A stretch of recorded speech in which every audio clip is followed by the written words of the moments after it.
Hello, my name is Becca, and I am with Hannah here today. I'm going to give her a little bit of background about my case study, and then I'm going to practice an intervention with her.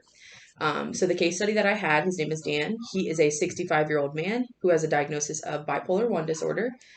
His most recent episode, it was mixed, severe with psychotic features.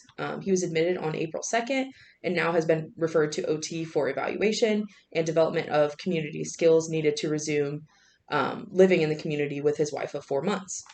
He does have a history of mental health issues dating back to adolescence. He is on a medication right now called Mellaril. Um, and he has, prior to being admitted, he became incontinent of urine and feces, and then he was considered unmanageable at home. Um, and he was admitted to the state psychiatric hospital in April. Another important thing to note is due to the COVID-19 restrictions, his wife was unable to visit him, and because of that, it resulted in mixed anger outbursts and depressive symptoms, kind of depending on the day. So a little bit about why OT would help this client. So OTs can help in a variety of ways. One of the things that we can do is identify and overcome barriers to things that people want or need to do. So some of the goals that I wrote down for this client, one of them was by the end of the month, client will identify and implement 3 coping and slash relaxation strategies to decrease reported anger or depressive symptoms to a 3 out of 10 average.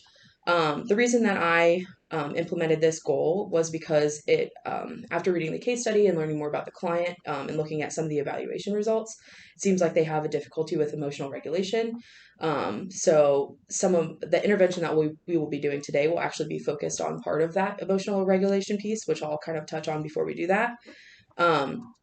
And then the other goal that I had for the client was to independently participate, or by the end of the month, the client will independently participate in 2 ADLs and 2 IADLs, needed to be able to manage himself in his home and community environment. ADLs, if you don't know what that is, that's anything from self-care routines that you do, like brushing your teeth, washing your face, going to the bathroom, anything of that nature. And then IADLs are more complex tasks, so such as like meal preparation, budgeting, cleaning tasks in the home, so things that we also need to do to be able to live independently.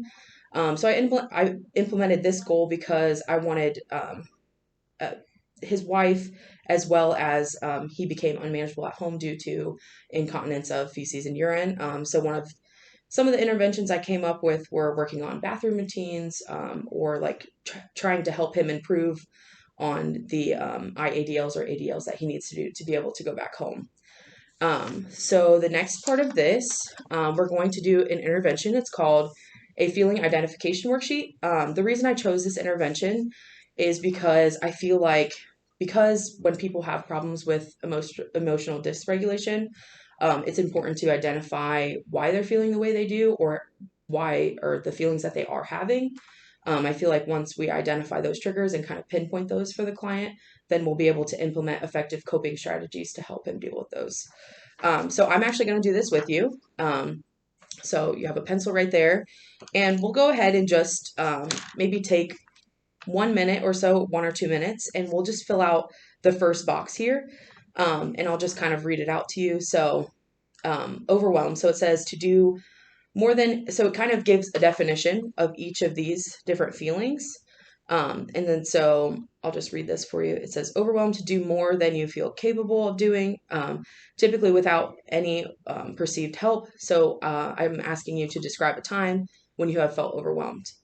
So we'll go ahead and fill out that box, and then we'll fill out the next one as well, and then we'll just fill out these 2 little boxes right here as well. So just take a few minutes to do that, and I'll do it with you. And it doesn't have to be elaborate or anything, just whatever first comes to mind.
Okay. I'm ready. All right, awesome.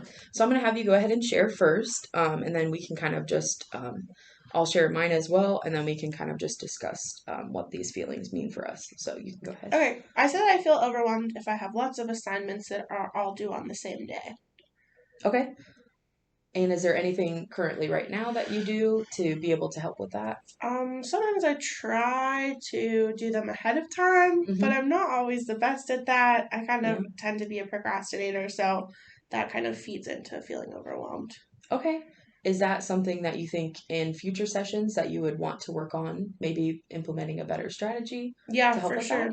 Okay. And then what was the next one you had? I said I feel frustrated if I'm in a group and there's a member that doesn't contribute equally. Okay. And when was the last time you felt like that? Well, we're in like a lot of groups for school, so sometimes we end up being in one where somebody like doesn't always know what's going on or doesn't pull their fair share, and then it falls to the rest of the group to make up for it. Okay. And what do you think is something that you could do that would maybe help with those feelings or Um, the workload? it kind of depends on the situation. I feel like I could either like maybe address it with the person or like maybe address it with the rest of the group so I can like more evenly distribute things. Okay. Awesome. I'll go ahead and share mine. So for overwhelmed, I put before taking a pharmacology exam. Um, that was just something that I didn't prepare very well for. I watched the lectures, maybe kind of last minute. And so that was something that I thought of. And so maybe something that I could do is, better time management or something like that, to help, decrease the anxiety of taking that exam. And then for frustrated, I put being stuck in traffic.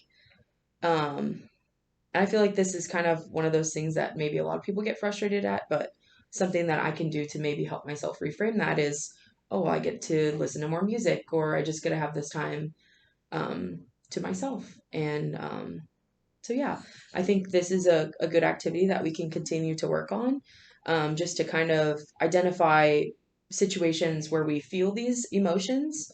And then we can work towards implementing coping strategies that will help us, better manage these emotions. Because, sometimes we can't control the things that happen to us, but we can control how we respond. So, yeah, that was the intervention I had. And that is it. Thank you for participating. Thank you.